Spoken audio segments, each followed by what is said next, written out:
Entrepreneurship is hard.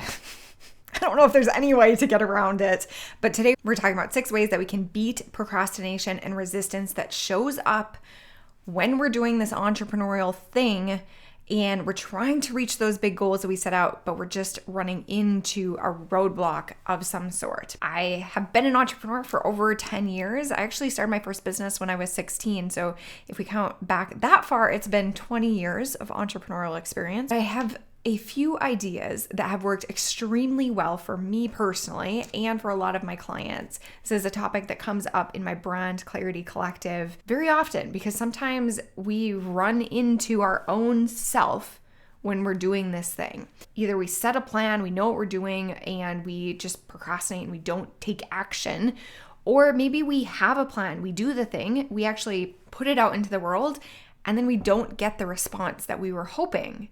That can be really demoralizing.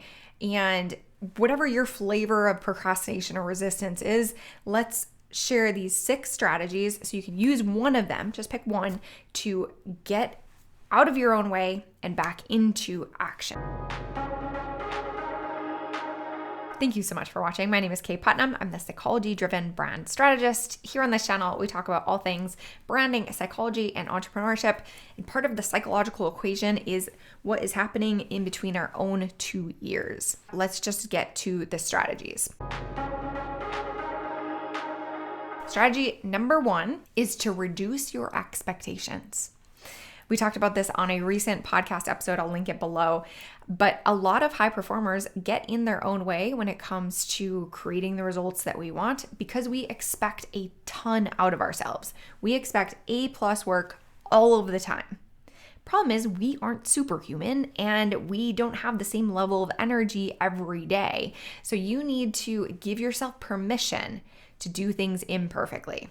Done is better than perfect. And if you can do B- work, at least you're getting something out into the world that you can improve on, that you can get better at, and so on. So reduce your expectations, do it imperfectly, figure out what that C+ version of whatever you're trying to do is, and start there. Just do that. Don't expect perfection out of yourself because that perfectionism is only a protection mechanism to try to keep you safe. But we know that we want to reach our goals, so it's better for you to do them unwell than to not do them at all. Tactic number 2 is to plan for things to go wrong. I know I'm a optimist by nature. I love to think about when things go right, but it can be really useful, and studies show that it can be really practical to make contingency plans in advance. I see this the most when I'm embarking on a health or wellness, nutrition type of strategy. And I know that, for example, I have a vacation coming up or I have a family event coming up. I need to plan in advance how I'm going to handle that. And sometimes it's just giving myself permission to do it imperfectly. I'm going to splurge on that day, or I'm just going to have the cupcake, whatever it is. Or if it's really important to me to stick with my original plan, then I make the plan to navigate that challenging situation. Maybe I'll pack a Lara bar in my purse. Maybe I'll eat before I go to the event. What are you going to do when things get hard? I always like to tell my Brand Advantage students when we're doing our 30-day action-taking sprint to have some ideas or some content in the reserves so that if you get to the end of the day and you haven't done your habit yet, you have something that you can just push out. So what is your version of that? How can you plan for the what if? Because life happens, stuff happens, and why not think about it in advance when you're in that level-headed state of mind instead of waiting for the inevitable to happen? Idea number 3 is to give yourself artificial deadlines. Sometimes we can even announce them to our email list or the people that are following us on social media or our partners and our friends and tell them that by this date, you're going to do this thing. And that can be an incredible motivator when there's a lot of ambiguity in our space.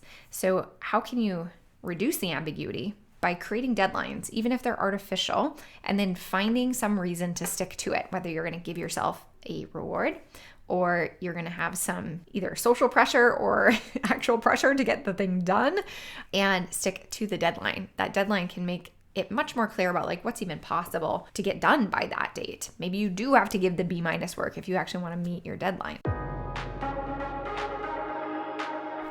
Tactic number 4 is to make sure that you are actually fueling yourself.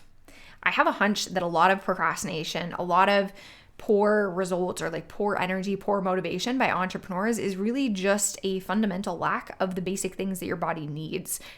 Are you sleeping? Are you moving your body? Are you eating nutritious food? And are you drinking water? If those things aren't true for you right now, fix that first. It's amazing how your motivation changes and improves, how your brain clears up.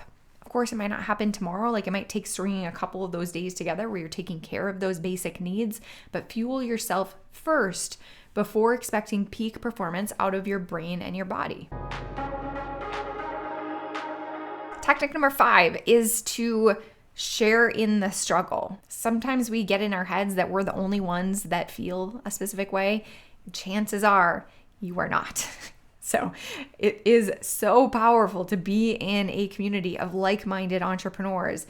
This is one of the core reasons why I love my brand Clarity Collective so much, is we get to come together and support each other. And the beautiful thing is we're not all feeling that same way all at the same time, typically. So there's going to be entrepreneurs or people who've been through something similar who can tell you both, A, yes, that's really normal, and B, maybe here's a helpful thing that you haven't thought of yet, and C, it doesn't always feel this way. It's not always going to be so hard.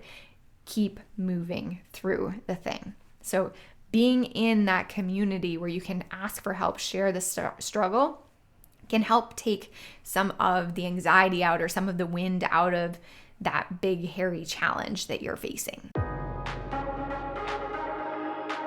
And then our final tactic for beating procrastination and resistance is to start anywhere.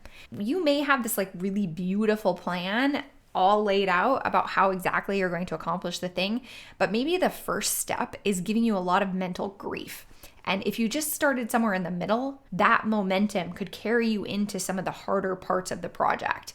So there is absolutely benefit in eating the frog, doing the hard thing first when you have the most energy.